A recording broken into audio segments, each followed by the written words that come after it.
Baik, pada kesempatan ini kita akan membahas tentang hak-hak atas tanah dalam hukum tanah nasional. Jadi hak atas tanah itu adalah hak yang memberi wewenang kepada pemegang hak untuk mempergunakan dan atau memperoleh manfaat dari tanah yang dihakinya atau yang menjadi haknya. Dan wewenang atas tanah tersebut diatur dua kondisi, secara umum dan secara khusus. Nah, secara umum, pemegang hak atas tanah itu bisa menggunakan tanah, termasuk tubuh bumi, air, dan ruang yang ada di atasnya, sekedar diperlukan untuk kepentingan yang langsung berhubungan dengan penggunaan tanah. Dan perlu kita catat bahwa wewenang tersebut tidak mencakup dalam pengambilan kekayaan alam terkandung di dalam tanah. Jadi dia berhak untuk mengelola, memanfaatkan apa saja yang ada di atas permukaan tanah, termasuk air, ruang, dan tubuh bumi, tapi tidak terkait kekayaan alam di dalamnya. Kemudian wewenang khusus, jadi secara umum tadi ya bisa menggunakan seluruh seluruh komponen yang ada di atas tanah. Untuk wewenang khusus, cara menggunakan tanahnya itu ada hak-hak yang berbeda. Misalnya hak milik. Hak milik itu bisa untuk pertanian, bisa untuk mendirikan bangunan. Jadi powerful haknya. Kemudian hak guna bangunan itu hanya untuk mendirikan dan punya bangunan di atas tanah yang bukan miliknya. Jadi bangunannya punya dia, tanahnya bukan. Kemudian hak guna usaha. Jadi bisa menggunakan tanah untuk kepentingan usaha. Dan biasanya kepemilikan tanahnya itu bukan milik dia, ada kontraknya dalam jangka waktu tertentu, dan usahanya terbatas seperti pertanian, perkebunan, peternakan, atau perikanan.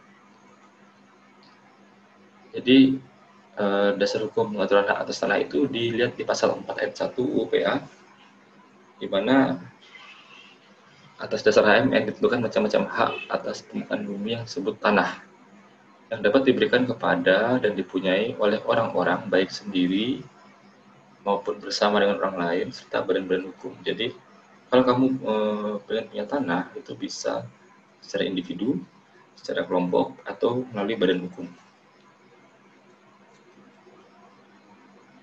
Jadi hak atas tanah itu dari aspek yuridisnya itu ya tanah itu sendiri. Kemudian siapa perorangan atau orang-orang yang berhak atau punya hak atas tanah, yaitu bisa WNI atau WNA, warga negara Indonesia atau warga negara asing, sekelompok orang secara bersama-sama, atau badan hukum privat atau badan hukum publik. Jadi seperti yang saya sampaikan sebelumnya, bisa individu, bisa kelompok, bisa badan hukum. Dan individu itu juga tidak terbatas di WNI, tapi juga WNA. Tapi tentu dengan syarat-syarat yang berbeda ya, dengan kondisi-kondisi yang berbeda pula. Jadi menurut pasal 16 dan pasal 53 dalam UU PA, hak atas tanah itu sifatnya tetap ya. Jadi tetap itu maksudnya selama undang-undang UU PA itu berlaku, maka haknya akan tetap terjamin. Karena masih diatur undang-undang dan undang-undang itu masih belum dicabut atau ada undang-undang yang baru. Kemudian hak yang bisa dimanfaatkan itu seperti hak milik, hak guna usaha, hak guna bangunan, hak pakai, hak sewa bangunan, hak membuka tanah, dan hak memungut hasil hutan. Jadi itu hak-hak turunannya. Kemudian hak membuka tanah dan hak memungut hasil hutan itu bukan hak atas tanah. Jadi tidak memiliki tanah itu. Hanya berhak membuka tanahnya untuk misalnya dijadikan lahan pertanian, perkebunan, atau hak hanya mengambil hasil hutan yang ada di tanah tersebut, hanya hasilnya saja. Karena hak tersebut tidak memberi wewenang kepada pemegang haknya untuk menggunakan tanah itu atau mengambil manfaat dari tanah yang dihakinya. Mengambil manfaat ini berarti menggunakannya untuk membuat bangunan, kemudian menggunakannya untuk merubah menambah fungsinya ya, jadi lahan tertentu. Kalau membuka tanah kan hanya membuka saja, tapi untuk menjadikan apa itu bukan wewenang dia. Kemudian hak memungut hasil hutan dan hak membuka tanah itu merupakan turunan dari hak wilayah masyarakat hukum adat. Jadi itu awalnya berasal dari hukum adat. Kemudian hak atas tanah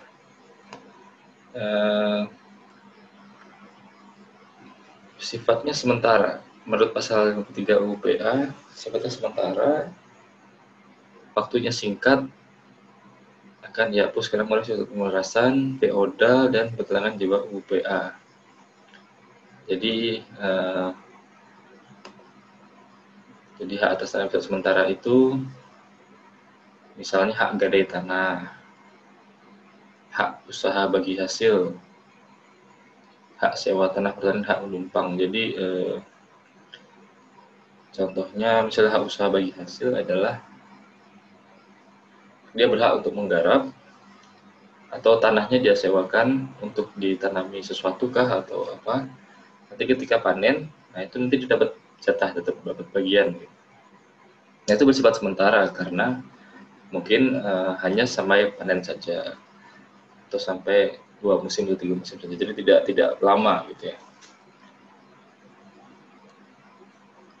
Kemudian hak atas tanah dalam pasal 16 dan 53 itu tidak bersifat limitatif ya, artinya di samping hak yang sudah disebutkan tadi seperti hak milik, hak guna usaha, hak guna bangunan, hak memutus hutan, hak membuka lahan, itu bisa jadi di masa depan akan ada hak atas tanah yang baru, nanti yang diatur secara khusus dengan undang-undang. Jadi sekarang belum ada, tapi nanti bisa ada. Karena sifatnya itu tidak limitatif, tidak terbatas di situ saja, masih membuka opportunity atau peluang untuk mengatur hak-hak yang baru nanti. Kemudian hak atas tanah itu ada 2 sifat ya. Pertama sifat primer, yang kedua sifat sekunder. Jadi sifat primer itu adalah sifat hak atas tanah yang berasal dari tanah negara. Jadi yang punya itu negara, karena yang punya negara berarti ibaratnya dipegang oleh orang pertama gitu ya. Ya sifatnya hak yang diberikan itu primer, jadi langsung dari yang punya.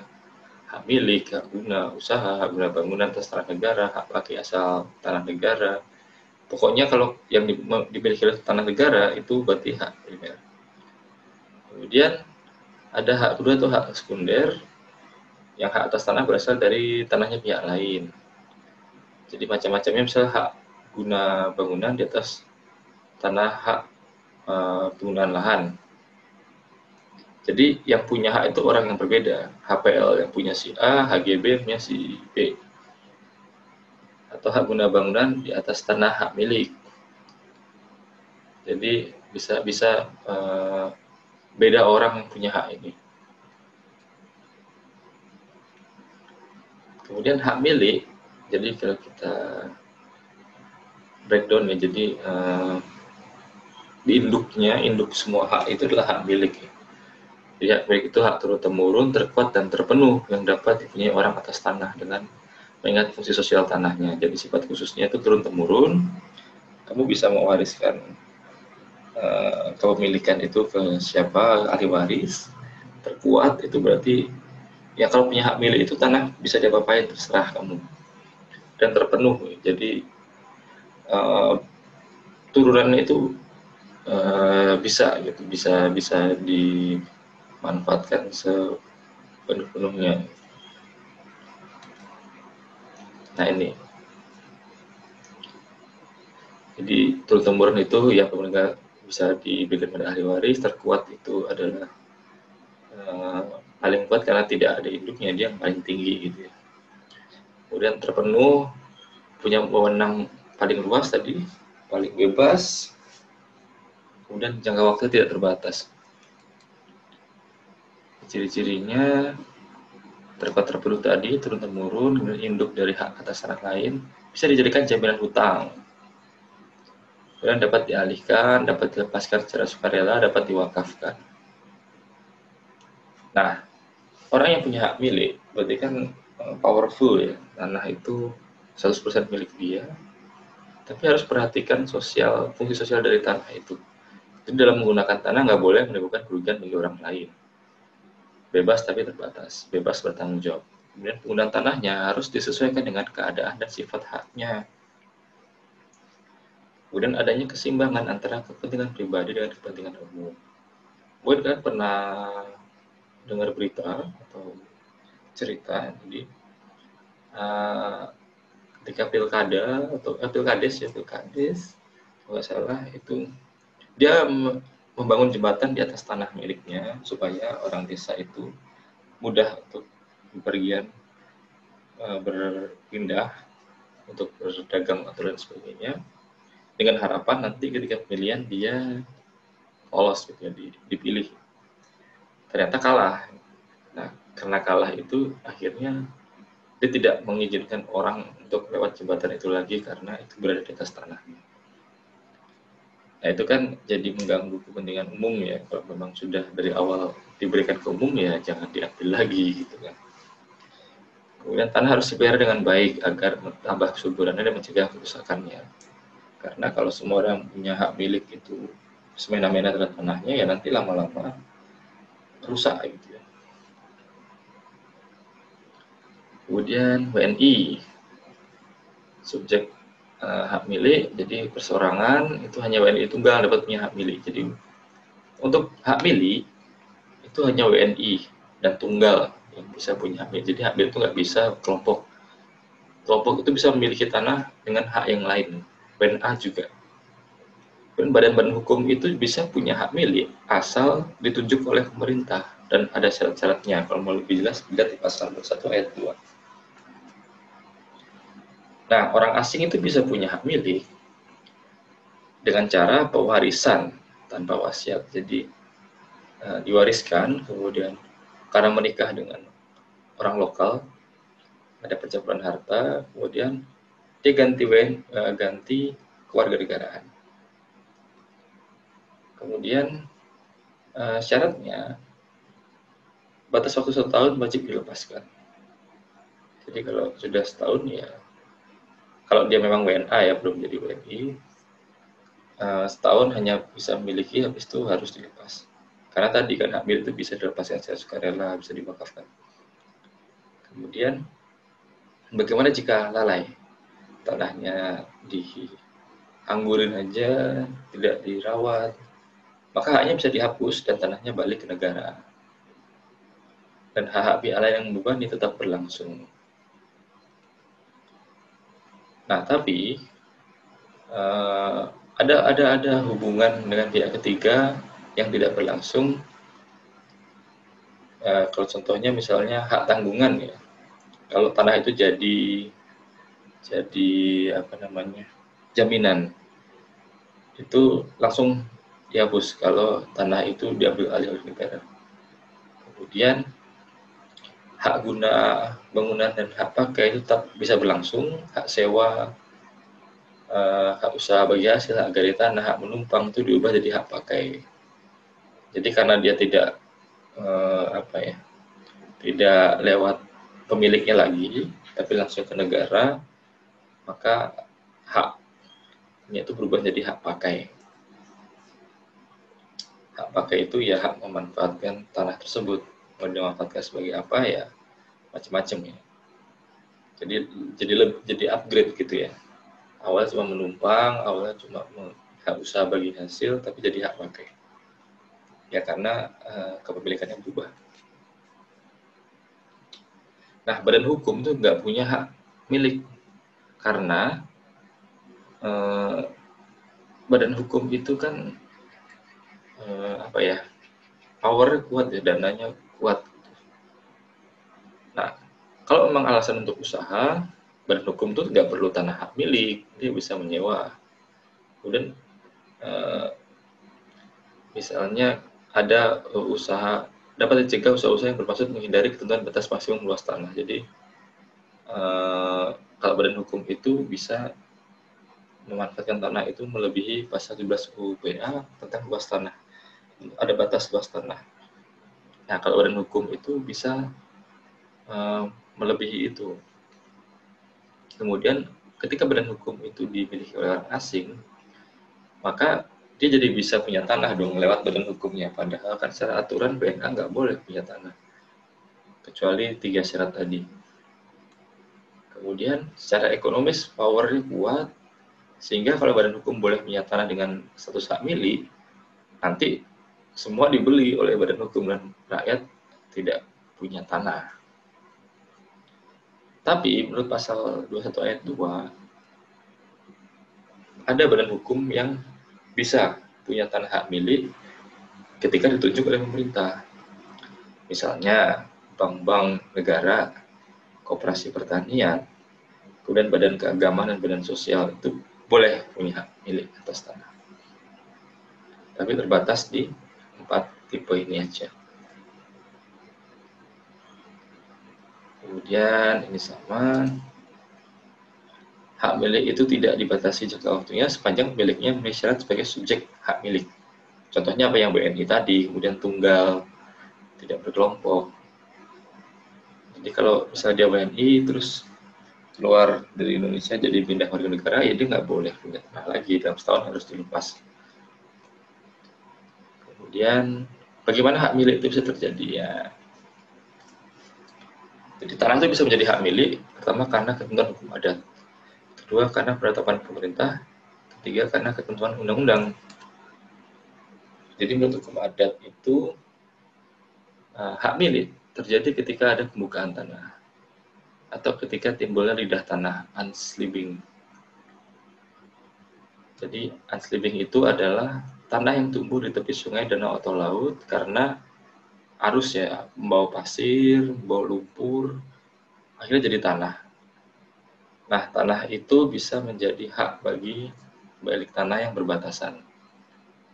Jadi tanahnya bertambah ya. Kemudian hak milik itu terjadi karena hukum adat akan diatur dengan peraturan pemerintah. Jadi sekarang hukum adat itu akan mulai diatur oleh pemerintah supaya jelas nanti statusnya. Jadi hak milik terjadi karena penetapan pemerintah itu semula dari tanah negara. Kemudian ada pengajuan pemberian hak milik atas tanah oleh pemohon. Ya mengajukan akte lah ya untuk memiliki sebuah tanah. Kemudian kalau sudah disepakati atau disetujui ya keluar surat keputusan pemberian haknya. Setelah itu wajib didaftarkan di kantor pertanahan untuk dicatat, baru keluar sertifikatnya. Nah setelah keluar sertifikat maka hak atas tanah itu jadi milik Anda. Kemudian hak milik karena ketentuan undang-undang itu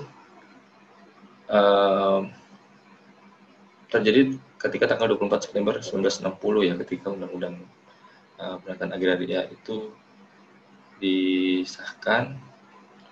Jadi ada konversi perubahan di mana tanah hak milik adat diatur dalam peraturan Menteri Pertanian dan Agraria, tapi berubah menjadi diatur oleh UU PA supaya tidak ada dualisme dasar hukum. Kemudian kewajiban megang hak milik itu fungsi sosial tanah, di mana baiknya itu ada bagian yang memfasilitasi kepentingan umum gitu ya. Kemudian melihara tanah, jaga kesuburannya, tidak menelantarkan tanah dan mendaftarkan tanahnya. Jadi kalau tanah itu tidak terdaftar tapi kamu mengaku punya, ya tidak terpenuhi kewajibanmu sehingga bisa jadi haknya tidak diakui gitu. Apalagi menelantarkan. Kadang kan kita pernah lihat tanah ini milik ini, tapi sudah berupa hutan gitu ya, udah nggak terawat gitu. Itu bisa gugur nanti. Kemudian kewenangan pemegang hak milik itu menggunakannya untuk bisa pertanian, bisa mendirikan bangunan sesuai dengan fungsi sosial tanahnya, dan disesuaikan dengan RT RW juga. Misalnya RT RW-nya itu di kawasan permukiman, Ya mentang-mentang punya tanah luas, kamu bangun di pusat perbelanjaan, gitu. Nggak bisa, tetap ada aturannya. Nah, hak milik itu bisa hilang ketika oleh negara dicabut haknya, kemudian diserahkan secara sukarela kepada negara, ditelantarkan, tanah itu tidak digarap, tidak dimanfaatkan dalam jangka beberapa tahun, kemudian subjek pemilik hak tidak lagi memenuhi syarat sebagai subjek hak milik, misalnya ya WNI tadi, WNI bersama berbadan hukum, utama sih karena WNI ya, terus dia beralih warga negaraan, ya jelas sudah nggak punya hak milik tanah lagi. Kemudian yang kedua, tanahnya musnah karena bencana alam. Jadi kalau ada bencana alam, tanahnya musnah, ya sudah, tanah hilang, itu damage-nya ya, kerusakan yang terjadi, dan itu tidak diganti oleh pemerintah. Mungkin ada ganti ruginya, tapi ya tidak bisa menutup harga kepemilikan tanah gitu ya. Paling uang, nggak diganti tanah lain gitu ya, dengan luas yang sama tempat lain.